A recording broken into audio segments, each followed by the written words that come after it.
Igwejo bari bariyukije abanyororo abantu benshi byarabatangaje kuko babona bari benshi kandi baravye rero bari bariyukishije benshi bari barya bahora bagira imyerekano bwa mbere kandi tubona batuma ko ari benshi kuko hariho n'abafashwe ubwa mbere ubu bari mu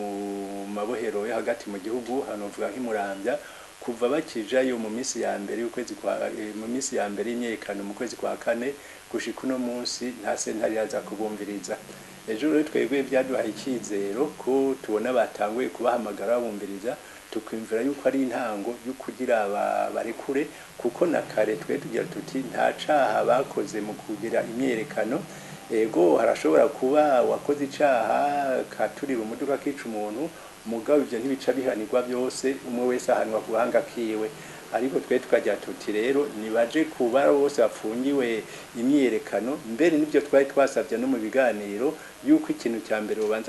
bobanza kurekura abo bose bafungiwe imyerekano kuko twaravyize n'abadufasha mu biganiro baravyize basanga ijya myerekano yarijanye n'igihe kandi yemewe n'amategeko nicyo gituma rero ugize imyerekano ataca haba yakoze kugira ashobore gufungwa ngo aje mu munyororo.